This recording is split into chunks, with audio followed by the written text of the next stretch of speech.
এবার রিয়ানের সাথে প্রেম আলাপ কর, আর ফেসবুক অ্যাকাউন্টটা তো আজই আমি পার্মানেন্টলি ডিলিট করব। আমিও দেখতে চাই তুই রিয়ানের সাথে কিভাবে যোগাযোগ রাখিস। ঈশা আয়েশের চড় খেয়ে যতটা না কষ্ট পেয়েছে তার চেয়ে দ্বিগুণ কষ্ট পেয়েছে যখন আয়েশ ওর স্বাদের মোবাইলটা দেয়ালে ছুঁড়ে মেরেছে দেখে। দেয়ালে গিয়ে লাগতেই মোবাইলটা মুহূর্তে ভেঙে টুকরো টুকরো হয়ে গেছে। ঈশা আয়েশের দিকে তাকিয়ে কাঁদো কাঁদো কণ্ঠে বলল, তুমি কিন্তু এটা ভালো করনি। আমি এখনই বড় আব্বুকে গিয়ে বিচার দিব। হ্যাঁ, যা যা, বড় আব্বুকে না, শুধু আরও কাউকে গিয়ে বলে আয় যে আয়াস তোর মোবাইলটা ভেঙে ফেলেছে। আমিও দেখবো আমার কে কি করে। ও হ্যাঁ, পারলে তোর রিয়ানকেও জানাস, দেখি ও কি করে আমার। চত্ব সব। কথাগুলো বলে আয়েশ ঈশার রুম থেকে বেরিয়ে গেল। ঈশা কিছু সময় পর মোবাইলের টুকরোগুলোর দিকে তাকিয়ে তাকিয়ে চোখে জল ফেলে তারপর টুকরোগুলো একটা একটা করে সবগুলো টুকরো তুলে নিয়ে রুম থেকে বেরিয়ে সোজা ড্রয়িং রুমে চলে আসলো। ড্রয়িং রুমে তখন রায়হান মাহমুদ আর হাসান মাহমুদ বসে কিছু একটা নিয়ে ডিসকাশন করছিলেন। ওনাদের দেখেই বোঝা যাচ্ছে কোনো জরুরি বিষয় নিয়ে আলাপ করছেন। আর দূরের আর এক সোফায় বসে রুকসানা বেগম আর আনিশা বেগম গল্প করছেন। ঈশা রায়হান মাহমুদের সামনে গিয়ে কাঁদো কাঁদো কণ্ঠে বলল, বড় আব্বু। সাথে সাথে রায়হান মাহমুদ কথা থামিয়ে ঈশার দিকে তাকালেন, আদরের গলায় বললেন, হ্যাঁ ইশামা, বল কি হয়েছে, তোর চোখে জল কেন? যদিও ঈশা আয়েশের চড়ে তেমন ব্যথা পায়নি, কারণ আয়েশ আগে অনেকবার এর থেকেও জোরে মেরেছে। সেই তুলনায় আজকেরটা তো একেবারে নগণ্য। আর মোবাইল নিয়ে ঈশার কোনো মাথা ব্যথা নেই, কারণ পুরাতন গেলে নতুন আসবে। কিন্তু আয়েশকে বকা শোনানোর চান্সটা মিস করতে চায় না সে, তাই ন্যাকা কান্নার ভান করে বলল, বড় আব্বু দেখো না, আয়াস ভাইয়া আমার মোবাইলটা ভেঙে দিয়েছে আর আমাকে মেরেওছে। আয়াসের এত সাহস, ও আমার মেয়েটাকে মেরেছে? যা, আয়াসকে গিয়ে বল আমি ওকে ডাকছি। আজ ওর একদিন কি আমার একদিন। না বড় আব্বু, আমি যাবো না। আমি গেলে ভাইয়া আসবে না, উল্টো আরো মারবে। তুমি আম্মুকে পাঠাও, আম্মু বললে ভাইয়া নিশ্চয় আসবে। এই বলে ঈশা মাঝামাঝি একটা সিঙ্গেল সোফায় পা গুটিয়ে বাচ্চাদের মতো করে বসে পড়ল। আনিশা যাও তো, গিয়ে আয়াসকে আমি ডেকেছি বলো, আমার মেয়েকে মেরে ওর মোবাইল ভেঙে ফেলা, আজ ওর একদিন কি আমার একদিন। রায়হান মাহমুদ বরাবর ঈশা কোনো বিচার দিলে আয়েশের নামে ঈশাকে খুশি করার জন্য মেয়েকে রাগ দেখিয়ে শাসন করার অভিনয় করেন, আর এতে ঈশা খুশিতে গদগদ হয়ে যায়। সবাই রায়হান মাহমুদের মেয়েকে রাগ দেখে হাসলেন। আনিশা বেগমও বাধ্য হয়ে আয়েশকে উপরে গিয়ে ডেকে আবারও এসে আগের জায়গায় বসে পড়লেন। একটু পরে আয়েশ নিচে আসে, বাবার সামনে গিয়ে দাঁড়ায় অনতি বিলম্বে, শান্ত গলায় প্রশ্ন করে, বাবা, আমায় ডেকেছিলে? হুম। কোনো দরকার ছিল? তুই ঈশাকে মেরেছিস? আয়েশা এক নজর তাকালো ঈশার দিকে। ঈশা দাঁত কেলিয়ে হাসছে। মুহূর্তে আয়েশের বুঝতে দেরি হলো না যে ঈশা সত্যি সত্যি এসে বাবাকে বিচার দিয়েছে। কিরে বল, তুই ঈশাকে মেরেছিস? বাবা আসলে হ্যাঁ নাকি না? হ্যাঁ, কারণ ঈশা। পুরো কথা শেষ করতে পারেনি আয়েশ। তার আগেই রায়হান মাহমুদ বসা থেকে উঠে আচমকা আয়েশের গালে সজোরে চড় বসিয়ে দিয়েছেন। তাও একটা দুইটা নয়, পরপর চারটা। চড়গুলো এত জোরে ছিল যে আয়েশের ঠোঁট ফেটে রক্ত পড়েছে। চড়গুলো খেয়ে আয়েশ যেন স্তব্ধ হয়ে গেছে, চোখে ইতিমধ্যে জল জমে গেছে। শুধু পুরুষ বলে কাঁদতে পারছে না, নয়তো কবেই কেঁদে দিত। এর আগে এত জোরে কখনো চড় খায়নি আয়েশ। এত জোরে কেন, ইনফ্যাক্ট ও তো কখনো চড়ই খায়নি। সবসময় ঠিকভাবে চলতে বলে কখনো কারো হাতে চড় থাপ্পড় ওর গালে পড়েনি। আজ প্রথমবার লাইফে চড় খেয়েছে, তাও আবার বাবার হাতে। আয়েশের যেন চড়া চিন্তা দুটো মিলিয়ে মাথা ভনভন করছে, কাঁদতে ইচ্ছে করছে খুব। ও ভাবতেও পারেনি ঈশার কথা ওর বাবা ওকে এতগুলো চড় মারবে। বাবার হাতে চড় খেয়েছে সেটা যেন এখনো বিশ্বাস করতে কষ্ট হচ্ছে। শুধু আয়েশ কেন, রায়হান মাহমুদের এখনো কাছে উপস্থিত সবাই চমকে যে যার স্থান থেকে উঠে দাঁড়িয়ে পড়েছে। কেউ যেন বিশ্বাস করতে পারছে না ব্যাপারটা। যে ঈশা তখন দাঁত কেলিয়ে হেসে আয়েশের শাস্তি দেখার অপেক্ষা করছিল, সে এখন বাগরুদ্ধ নয়নে তাকিয়ে আছে আয়েশের দিকে। রায়হান মাহমুদ যে এতটা রেগে যাবে ঈশা সেটা কল্পনাও করেনি। ভেবেছিল প্রতিবারের মতো একটু একটু বকবে, আর এতেই ওর শান্তি। কিন্তু এমন করে আয়েশকে চড় মারবে, তাও আবার পরপর চারটা, ঈশা সেটা কল্পনাও করেনি। আয়েশ অশ্রুসিক্ত নয়নে বাবার দিকে তাকিয়ে অবাক কণ্ঠে বলল, বাবা, তুমি আমার গায়ে হাত তুললে, আমার অপরাধ কি বলবে? হ্যাঁ, আমি মানছি আমি ঈশাকে মেরেছি, ওর ফোন ভেঙে দিয়েছি, কিন্তু এর পেছনে নিশ্চয়ই কোনো কারণ আছে।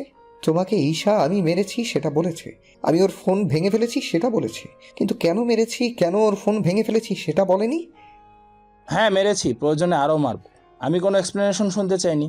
আমি শুধু জানি তুই ঈশাকে মেরেছিস, ব্যাস, আমার আর কিচ্ছু জানার নেই। মেয়েটা কাল সারা রাত জ্বরে পুড়েছে, এখনও পুরোপুরি সুস্থ হয়নি। আর তোর সাহস কী করে হয় অসুস্থ মেয়েটির গায়ে হাত তোলার? তোকে আমি এই শিক্ষা দিয়েছিলাম? বাইরে গুন্ডামি করতে করতে এখন ঘরেও লায়ক হয়ে গেছিস, তাই না? আমার মুখের উপর কথা বলছিস, তোকে তো আমি। বলেই রায়হান মাহমুদ আবারও আয়েশকে চড় মারতে যাচ্ছিলেন, তখনই হাসান মাহমুদ হাত ধরে ফেললেন। ভাইজান কি করছো কি? তুমি কি পাগল হয়ে গেছো? ঈশার কথাই তুমি আয়াসের গায়ে হাত তুলছো? আয়াস না হয় কোনো কারণে মেরেছে ঈশাকে, তাই বলে তুমি ওর কথায় আয়াসের গায়ে হাত তুলবে? ছাড় হাসান, আমি আজ ওকে মেরেই ফেলবো। অনেক সহ্য করেছে ওর কর্মকাণ্ড, আর না। ও পেয়েছেটা কি জানিস? কি করেছে ও? প্রতিদিন বাইরে মারামারি করে আসে। আজ একে মেরেছে তো কাল ওকে মেরেছে। আমার কাছে প্রায় কমপ্লেন আসে। রায়হান সাহেব, আপনার ছেলেকে আপনি ভালো শিক্ষা দিতে পারেননি। কেমন ছেলে জন্ম দিয়েছেন? হ্যাঁ, প্রতিদিন রাস্তাঘাটে মারামারি করে। যখন মানুষজন এসব বলে তখন বুঝতে পারছিস কেমন লাগে? কিন্তু আমি তোদের কাউকে বলিনি, কারণ আমি মনে করতাম ইলেকশনে অংশ নিলে এরকম একটু একটু হয়। কিন্তু এখন দেখছি আমি না বলেই ভুল করেছি। আমার ভাবা উচিত ছিল, যেই কুত্তা বাইরে কামড়াকামড়ি করে এসে ঘরে কামড়াতে কতক্ষণ। আমি ওকে ইলেকশনে অংশগ্রহণ করতে বলেছিলাম, রাস্তাঘাটে মারামারি করতে বলিনি। আসলে আমার কপালটাই খারাপ। এরকম কুলাঙ্গার ছেলে জন্ম না দিয়ে একটা মেয়ে জন্ম দিলে সেটা বোধহয় বেশি ভালো হতো। তাহলে আমাকে অন্তত মানুষের কথা শুনতে হতো না। কেন যে এমন একটা ছেলে জন্ম দিয়েছিলাম সেটা ভেবেই এখন নিজের উপর প্রচণ্ড ঘৃণা হয়। ভাইজান, আমার মনে হয় আপনার কোথাও ভুল হচ্ছে। আমাদের আয়াস এমন কিছুই করতে পারে না যেটার কারণে এই বাড়ির অসম্মান হবে। নিশ্চয়ই যারা আপনাকে বলেছে তারা আয়েশের ইলেকশনের অংশ নেওয়াটা পছন্দ করে না, তাই আয়েশের নামে মিথ্যা বলেছে। আয়াস, আয়, চল তোর মুখে ঔষধ লাগিয়ে দিই। আমি যদি জানতাম আপনি আয়েশের গায়ে হাত তুলবেন তাহলে কখনোই ওকে রুমে গিয়ে ডেকে আসতাম না ভাইজান। ভেবেছিলাম সব সময়ের মতো এখনো একটু একটু বকবেন ঈশাকে খুশি করার জন্য, তাই বলে চর মারবেন। চরগুলো কেমন বসে গিয়েছে দেখুন তো, এমন ভাবে কেউ মারে? আর ঈশা, তোকে তো আমি পরে দেখে নিব। আয়াস, চল বাবা, ঔষধ না লাগালে ব্যথা করবে।